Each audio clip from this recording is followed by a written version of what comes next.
मसाला भरून केलेली ही महाराष्ट्रीयन मिरची भजी एकदा जर तुम्ही खाल्ली तर याची चव कधीच विसरणार नाही। चला तर घेऊया 1 कप बेसन, 2 चमचे तांदळाचं पीठ, पाव चमचा हिंग, पाव चमचा हळद, थोडासा ओवा, थोडासा लिंबाचा रस टाकून घ्यायचा आणि थोडं पाणी टाकून पीठ छान भिजवून घ्यायचं।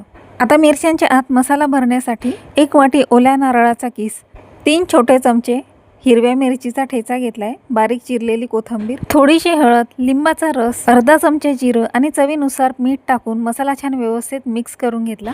डिटेल रेसिपी चॅनलवर पाहायला विसरू नका, त्यासाठी खालील त्रिकोणावर क्लिक करा। आता मी घेतल्या आहेत जाड मिरच्या आणि त्याला मधून कट करून घेतल्या आणि त्याच्या पोटामध्ये मसाला भरून घेतला। आता मिरच्या तळून घेऊया। बेसन पिठामध्ये छान मिरच्या भिजवून घेतल्या आणि छान कुरकुरीत होईपर्यंत कमी गॅसवर तळून घेतल्या। अशा छान रेसिपीज पाहण्यासाठी A1 स्वप्नाज किचनला सबस्क्राईब करा।